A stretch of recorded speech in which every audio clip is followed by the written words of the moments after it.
Hey, Chris Williams here again, talking about how to build a business or an income stream in a small amount of time. And more importantly, one that's sustainable and that continues to do its thing and doesn't take you hardly any time at all to manage on a daily or monthly or annual basis. I manage all of my income and all of my personal production, and we have so much fun because I get to do this in less than an hour a day. Okay, so I make all of my income in less than 1 hour a day. Been doing that for about 4.5 years now. It's fantastic. Before that, I was doing it in smaller pieces. I would take projects and clients and different jobs and shrink them down to very manageable, small amounts of times through systems and staffing and lots of cool tools you can use. You just need some definition. So first, we got to figure out what kind of business or product you should be into, what you should be selling, what kind of service you should be providing, what your market wants. We've talked a lot about that already. If you're new into this, please go back and look at previous days because there's so much information and content walking through worksheets how to figure out you. What are your passions, your market, your skills and abilities? Who should you be selling to? How should you be doing that? So today, we're going to talk about scalability and how much you should be getting paid and what's worth your time. What's the most valuable thing to you? Okay, we focused a lot on the market and their needs for a few days. So let's get back to you for a minute. It's it's important to figure this out. I don't think I'll be using my screen today, so let's just talk. This will be short, but it's important to understand this. Now, let's say you're a product person. So you are a carpenter and you make furniture. Let's just use that as an example. Fantastic. Let's say you're a dentist. We'll use a dentist as a service provider. All right. Both of those are great. You can make lots of money in both. If you're a carpenter and you're making furniture and you're really good at it, you can sell your furniture for a ton of money. Yeah, I've seen people that are spending months on one table and they sell those tables for $50,000 to $100,000 a piece. That's incredible. That's huge income for a lot of people for 3 months of work. That's really, really amazing. Same in surfboards or in musical instruments. There's people who are craftsmen like that and can sell a product, right? And they make something that's so valuable, it's really cool. But their income is still fixed. There's only so many violins or so many tables or so many surfboards that a craftsman can make. All right. That's not bad. I don't want to slight that at all. I just want to point out the fact that if your income is tied to the number of widgets you can produce, the number of units you can produce, then ultimately your income is bound by how many of those units can you produce in a day, which means that you're really not going to be able to truly free up your time and make an unlimited amount of money in a short amount of time because ultimately time is how you're making your money. Okay. Same if you're in an hourly employment situation. Nothing wrong with being in an hourly employment situation. I bill some of our clients on an hourly basis. That's fine. I understand the inherent benefits and risks of that. But what it does mean is I can only make so much money in so many minutes based on my hourly rate. All right. So I can increase my hourly rate, which at some point would outrun the market and people wouldn't hire me anymore because it was too high. Or I could say, hey, there's got to be a way for me to break out the hourly rate and just do a project and charge for a project. So I'll get this project done for you. And that's what you'll pay me for, right? That's a way to break out. I might say, yeah, it's going to take me 10 hours. I might know that in my head. And so I'm going to charge 10 times my hourly rate. But if I can figure out systems and staffing and things to help me get this down where it only takes really 2 hours of my time, then I'm still getting paid for the 10 hours. But I've figured out a way to shrink down the commitment it takes from me. So I've increased my income and decreased the amount of time it takes. All right, let's say you're a dentist. Let's go for that example for a minute. That's a service provider. All right, a dentist, any kind of professional skill, a lot of skills that are, let's say, carpentry is another good example. If someone's coming to your house to fix something, they're charging you by the hour. They're not selling your product, but they're charging you by the hour. That's a service. Okay, getting your house cleaned is a service. If you're a house cleaner, if you're in lawn and landscape, that's a service.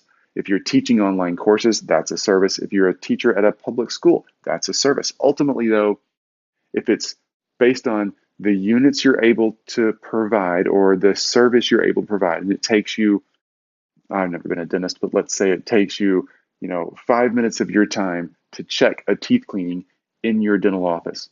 Well, ultimately, your income is bound by how many dental cleanings and cavity repairs and things like that your staff can help you do. They generate a bunch of people, and then you come and do the final check.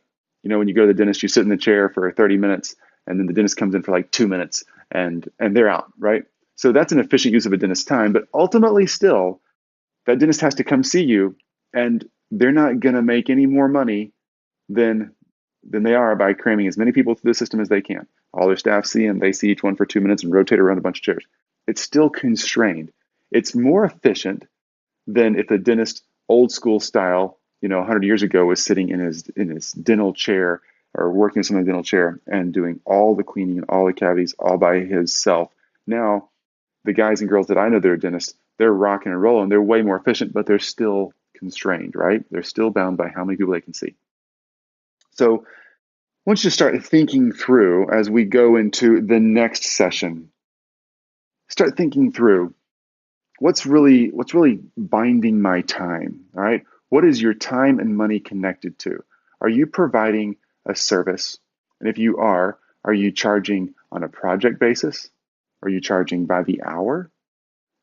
Are you charging just for the oversight or the consultation of a project, which is often, again, by the project price or by the hour? If you're a product salesperson and let's say you're selling something that's a commissionable product like insurance or financial investments or cars or houses, if that's fine.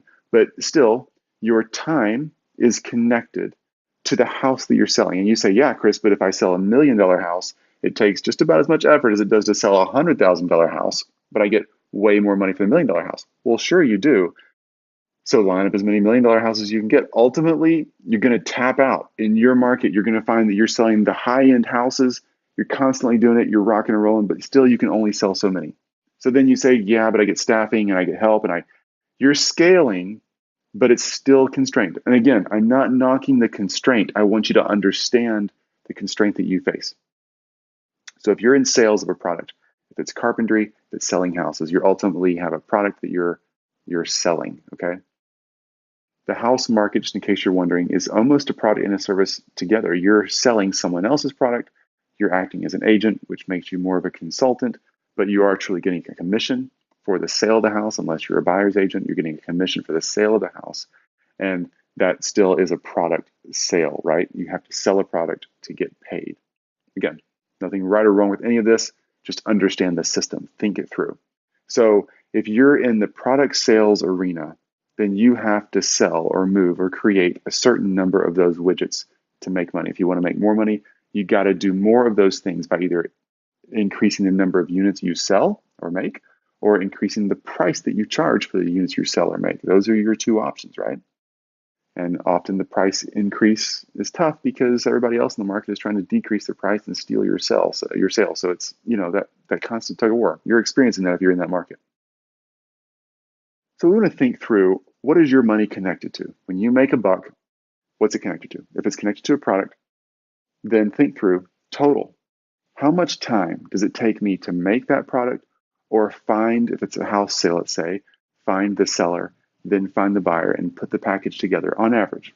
Look back at your past year. How many hours did it take you to do that? So if it's selling a piece of furniture and I had to make it and it took me a month to make it and I sold it for $10,000, I made $10,000 a month. Did I work for 40 hours a week every week during that month? So this is not hard math, 160 hours in $10,000. All right, so let's say it cost me 160 hours, so $10,000. Simple math here. $10,000 divided by 160. See how this works? That's $62 an hour. Okay, so $62 an hour, and I've sold a piece of furniture. Now, to the onlooker from the outside, they'd say, wow, my neighbor, he makes furniture and he sells it for $10,000 a table. That dude's rolling. Well, actually, he's making $62 an hour. That's equivalent to making 120 or so thousand in a corporate job. All right, that's what that looks like. So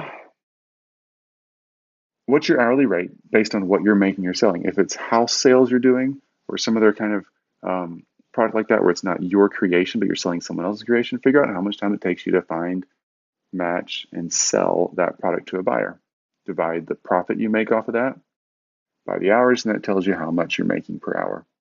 I know I didn't include the wood costs or stain or finishing cost of the product in the table for the carpenter, but subtract that out from the 10,000 and divide the rest. Great, you get it. If you're working by the hour or by the project in a consulting fashion, or if you're working for a boss at a regular corporate job, whatever you're doing, it's easier to find your hourly rate that way because you can simply say, hey, I'm doing these projects over here. They take me on average 10 hours. I make $10,000. That's $1,000 an hour. Good for you. Wow. What if it's taking you 100 hours to make the $10,000? Well, now you're at $100 an hour. Is that right? Yeah, you get the idea. So yeah, it's $100 an hour. So that's what you're trying to figure out. How much do you make per hour? Just get that down, write it down, figure it out. When I was first started doing this, I wrote down my hourly rate, okay? And I figured it out from all the projects and hourly work I was doing, and I had some jobs where I was working, they were just paying a flat amount per month to have my services and me go in every day to work for them and do whatever job it was. So whatever it is, write down your base hourly rate. If you're getting income from several sources, you say, well, Chris, I actually work full-time for this office. That's an hourly rate. Or they're paying me a salary. Great, figure out the hourly. Bring it down to the hourly, always. And I'm also doing a little consulting on the side in the weekends. Great, mark that hourly rate down. Hopefully your consulting time is worth a little more than what they're paying you at the main office.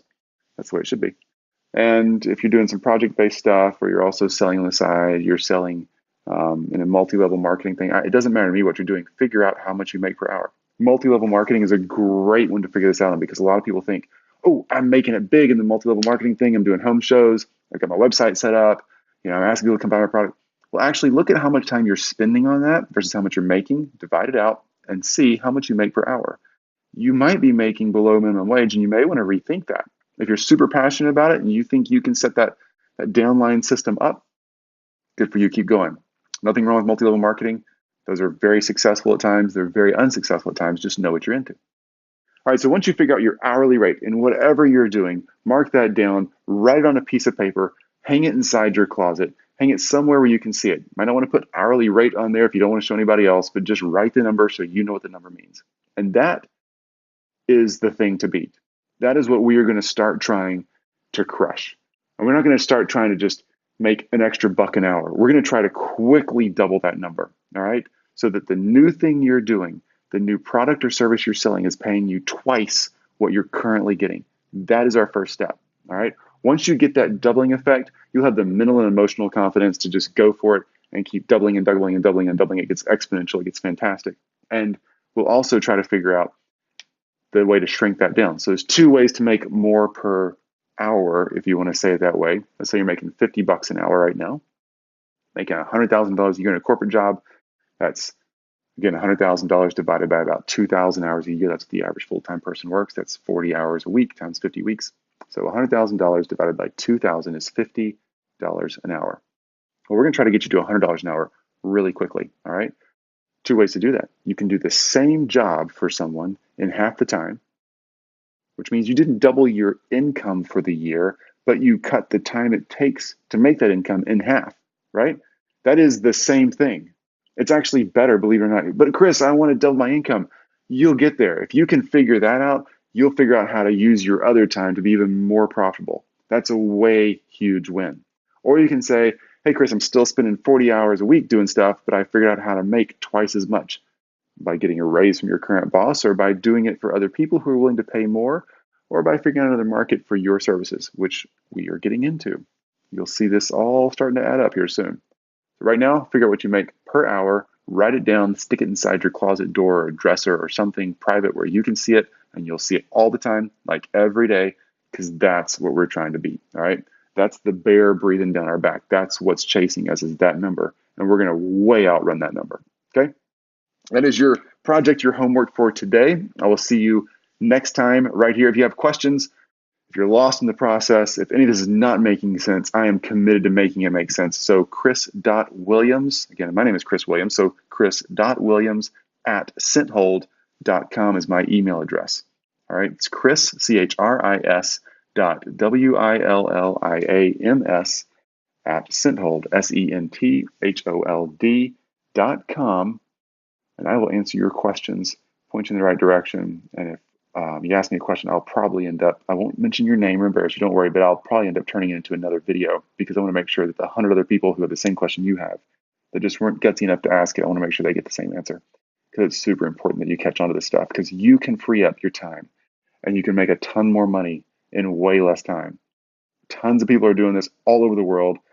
The internet, technology, just the connectivity we have with people and markets makes this so easy.